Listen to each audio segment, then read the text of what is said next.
Hello guys, ഞാൻ മഞ്ജു.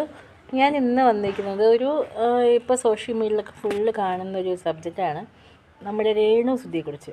അപ്പോൾ അവരെക്കുറിച്ച് എനിക്ക് പറയാനുള്ള കുറച്ച് കാര്യങ്ങളാട്ടോ ഞാൻ പറയാമെന്ന്. കാരണം രേണുസുധി ഭർത്താവ് മരിച്ചു പോയൊരു സ്ത്രീയാണ്.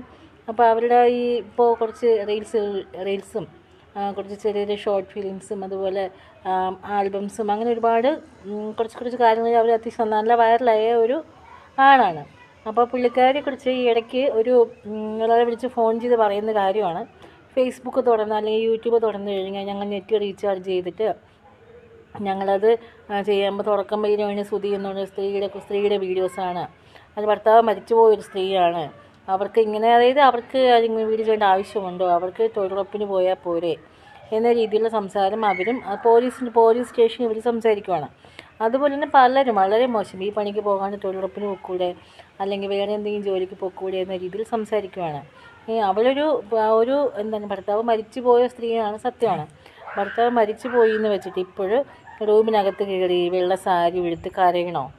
അല്ല, സാധാരണ നമ്മുടെ നാട്ടിലെ പണ്ടത്തെ രീതി അങ്ങനെയാണ്. ഭർത്താവ് മരിച്ച സ്ത്രീകൾ പുറത്തിറങ്ങാൻ പാടില്ല, ആരുടെ ബന്ധം പാടില്ല, ചിരിക്കാൻ പാടില്ല, കരയാൻ പാടില്ല, കരഞ്ഞെപ്പോഴും ഇരിക്കണം.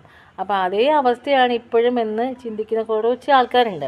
അപ്പോൾ അവരോടാണ് എനിക്ക് പറയാനുള്ളത്, നമുക്ക് കിട്ടുന്ന ചെറിയൊരു ഇത്രയും അവരെ മോശമായിട്ട് പറയാൻ അവരെ വലിയ ഒരു തെറ്റും ചെയ്തിട്ടില്ല. കാരണം അവർ പറയുന്ന തെറ്റെന്ന് വെച്ച് കഴിഞ്ഞാൽ ഭർത്താവ് മറ്റു സ്ത്രീ ആയതുകൊണ്ട് സിനിമയിൽ അഭിനയിക്കാൻ തുടങ്ങി അല്ലെങ്കിൽ അങ്ങനെ കോപ്പറേറ്ററും കാണിക്കുന്നു, കാണാൻ ഭംഗിയില്ല. അതാണ് മെയിൻ പ്രോബ്ലം. അല്ല, ഈ ആൾക്കാരുടെ പ്രശ്നം കാണാൻ ഭംഗിയില്ല. ഇപ്പം നമ്മൾ ഇൻസ്റ്റഗ്രാമൊക്കെ തുറന്ന് നോക്കിക്കഴിഞ്ഞാൽ ചില പെണ്ണുങ്ങൾ നോക്കി നമുക്കറിയാം, വളരെ മോശമായിട്ട് ഭയങ്കര സെക്സി ആയിട്ട് ഭയങ്കര ഡ്രസ്സൊക്കെ അഴിച്ച് ഭയങ്കര രീതിയിൽ വീഡിയോ ചെയ്യുന്നുണ്ട്. പക്ഷേ എനിക്കൊണ്ട് അവർക്ക് പോലും ഇങ്ങനെ ഒരു കമൻസ്, ഇങ്ങനെ ഒരു സൈബർ അറ്റാക്ക് നേരിടുന്നുണ്ടാവില്ല. പക്ഷേ ഈ രേണുസുധിയെക്കുറിച്ച് പറയുവാണെങ്കിൽ, ഭർത്താവ് മരിച്ച സ്ത്രീയാണ്. ഭർത്താവ് മരിച്ചിട്ട് അവൾ കുറച്ച് അവളുടേതായ സന്തോഷത്തിന് കുറച്ച് ചെറിയ ചെറിയ റീൽസൊക്കെ ചെയ്തു. അവിടെ നിന്ന് പുള്ളിക്കാരി വൈറലായി. ഇപ്പോൾ അത്യാവശ്യം നല്ലൊരു ചെറിയ ചെറിയ വേഷങ്ങളാണ് കിട്ടുന്നുണ്ട്. പക്ഷേ ഈ പറയുന്ന പോലെ, അപ്പോൾ ദയവ് നിങ്ങൾ അവരെയൊന്നും നശിപ്പിക്കാതിരിക്കുക. നിങ്ങൾ അവരെ വീഡിയോ ഇഷ്ടമല്ലെങ്കിൽ നിങ്ങൾ കാണാതിരിക്കുക, സ്കിപ്പ് ചെയ്ത് കളയുക. അല്ലാണ്ട് അവരെ ബോഡി ഷേമിങ് നടത്തി വളരെ മോശമായിട്ട്, എൻ്റെ അഭിപ്രായത്തിൽ നല്ല കാണാൻ ഭംഗിയുള്ള നല്ലൊരു പെൺകുട്ടിയാണ്, നല്ലൊരു സ്ത്രീയാണ്. അവർ കാണാൻ നല്ല ഭംഗിയുണ്ട്, അത്യാവശ്യം നല്ല ഭംഗിയുണ്ട്. അതുപോലെ തന്നെ അവർ ആക്ടിങ് ഇപ്പോൾ ഇനി കുറച്ച് കഴിയുമ്പോൾ അവർ ഓക്കെ ആവും. എല്ലാവരും അഭിനയം പഠിച്ചിട്ടൊന്നും ആയിരിക്കില്ല വരുന്നത്, നന്നാകും. പക്ഷെ കൊള്ളാം, എനിക്ക് ഇഷ്ടപ്പെടുന്നുണ്ട്. കാരണം ജീവിതത്തിൽ നമുക്ക് കിട്ടുന്നൊരു അവസരം നമ്മൾ മാക്സിമം യൂട്ടിലൈസ് ചെയ്യുക എന്നാണ് ഞാൻ രേണുസുധി കൊണ്ട് ഏറ്റവും വലിയ ബെസ്റ്റ് ക്വാളിറ്റി. കാരണം ചെറിയ വേഷമാണെങ്കിലും തനിക്ക് പറ്റുമോ ഇല്ലയോ എന്നല്ല, താനത് ചെയ്യാൻ ശ്രമിക്കുന്നുണ്ട്. അതാണ് ഏറ്റവും പ്ലസ് പോയിൻറ്റ്. താൻ ചെയ്യാൻ ശ്രമിക്കുന്നു, തനിക്കത് കഴിയുമോ എന്നല്ല, താൻ ചെയ്യാൻ ശ്രമിക്കുന്നുണ്ട്. അത് തന്നെ ഏറ്റവും വലിയൊരു വിജയമാണ്. അതുപോലെ ഈ മോശം പറയുന്ന ആൾക്കാർ ഒരാൾ പോലും ₹1 കൊണ്ട് അവർക്ക് സഹായിക്കാൻ കൊടുക്കുകയോ ഇല്ല. എന്തെങ്കിലും രീതിയിൽ സഹായിച്ചാൽ അത് കുറച്ച് കഴിയുമ്പോൾ വിളിച്ചു പറയുന്ന ആൾക്കാരാണ്. നമുക്ക് തന്നെ രേണുസുധിയുടെ കാര്യത്തിൽ സഹായിച്ചവരൊക്കെ വിളിച്ചു പറയുന്നുണ്ട്. പക്ഷേ ഈ പറയുന്ന രേണുസുധിയിലല്ല സഹായിച്ചത്. കാരണം ഒരു സ്ഥലം കൊടുത്തെങ്കിലോ വീട് കൊടുത്തെങ്കിലോ മക്കളുടെ പേരിലാണ്, രണ്ട് മക്കളുടെ പേരിലാണ് അവർ ആ ഒരു വീടും സ്ഥലമൊക്കെ കൊടുക്കുന്നത്. ശരിക്കും പിന്നെ രേണുസുധിക്ക് ഒന്നുമില്ല, ഈ രേണുവിനൊന്നുമില്ല. ആകെ ഉള്ളത് രേണുസുധി എന്നൊരു പേര് മാത്രം, ഒന്നുമില്ല. അപ്പോൾ നാളെ ഒന്ന് വീണ് പോയാൽ ഒരാൾ സഹായിക്കത്തില്ല. ഇപ്പോൾ നാളെ മക്കളുടെ പേരിലാണ് വീട് സ്ഥലമൊക്കെ. നാളെ മക്കൾ നോക്കുമെന്നൊന്നും യാതൊരു ഉറപ്പുമില്ല.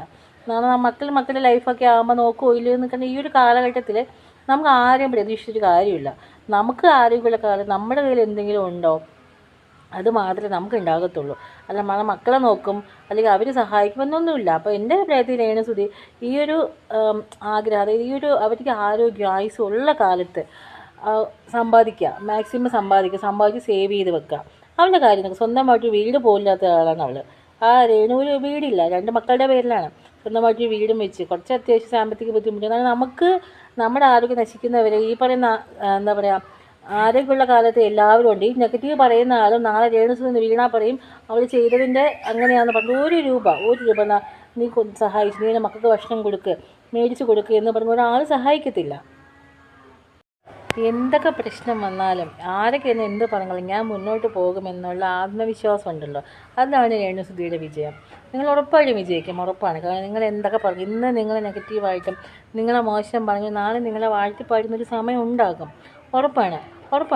കാരണം സുധിച്ചേട്ടന് നടക്കാത്ത എല്ലാ ആഗ്രഹങ്ങളും നിങ്ങൾക്ക് സാധിക്കാൻ പറ്റും. എൻ്റെ എല്ലാവിധ പ്രാർത്ഥനയും ആശംസകളും നിങ്ങൾക്ക് ഉണ്ടാകും. ഞങ്ങളെപ്പോലെ ഒരുപാട് നല്ല ഒരുപാട് ആൾക്കാർ നിങ്ങൾ സപ്പോർട്ടിനുണ്ടാകും. അപ്പോൾ എന്തായാലും രേണു ചേച്ചി ധൈര്യമായിട്ട് മുന്നോട്ട് പോകുക, നന്നായി അഭിനയിക്കുക, പ്രതിസന്ധികളെ തരണം ചെയ്ത് ഫീലിങ്സ് പക്ഷേ ഇപ്പോൾ ഉയർന്നു പൊങ്ങുക. അതാണ് ഞങ്ങൾ ആഗ്രഹിക്കുന്നത്. നിങ്ങൾ നന്നാകും, നിങ്ങൾ നല്ല രീതിയിൽ ഇരിക്കണം, എന്നിട്ട് നിങ്ങൾ നല്ലൊരു ഫിനാൻഷ്യൽ സപ്പോർട്ട് ഉണ്ടാകണം. ഫിനാൻഷ്യൽ സപ്പോർട്ടൊക്കെയായി മക്കളൊക്കെ നല്ല രീതിയിൽ വളർത്തി നിങ്ങളുടെ എല്ലാ ആഗ്രഹങ്ങളും സാധിച്ച് ഈ ഭൂമിയിൽ അടിപൊളിയായിട്ട് ജീവിക്കുക. പറയുന്നവർ പറഞ്ഞോട്ടെ, കാരണം ഒന്നും നല്ലതാണ്. അവർ നെഗറ്റീവ് പറയുമ്പോഴാണ് നമുക്ക് പോസിറ്റീവായി ചിന്തിക്കാനും പോസിറ്റീവായി ജീവിക്കാനുമുള്ള നമുക്കൊരു ആത്മവിശ്വാസം നമുക്ക് ഉണ്ടാകും. ധൈര്യമായിട്ട് മുന്നോട്ട് പോകുക, നല്ല രീതിയിൽ കട്ട സപ്പോർട്ട് ഞങ്ങളൊക്കെ ഉണ്ട് നിങ്ങളുടെ കൂടെ. നല്ല അടിപൊളിയായിട്ട് മുന്നോട്ട് പോവുക, സന്തോഷമായിരിക്കും, ലൈഫ് മാക്സിമം എൻജോയ് ചെയ്യുക നല്ല രീതിയിൽ. രേണു ചേച്ചിക്ക് നല്ലതാണെന്ന് തോന്നുന്നു എന്ത് കാര്യം നിങ്ങൾക്ക് ധൈര്യമായിട്ട് ചെയ്യും. ഞങ്ങൾ എല്ലാവരുടെയും സപ്പോർട്ടായിട്ട് ഉണ്ടാവും. അപ്പോൾ റീൽസിനൊക്കെ ഞങ്ങൾ കട്ട സപ്പോർട്ടാണ്. നിങ്ങളുടെ മൂവീസിനും നിങ്ങൾ എന്ത് ചെയ്താൽ ഞങ്ങൾ ഫുൾ സപ്പോർട്ടായിട്ടുണ്ടാവും. അപ്പോൾ അടിപൊളിയായിട്ട് മുന്നോട്ട് പോവുക, സൂപ്പറായിരിക്കുക. Okay, by.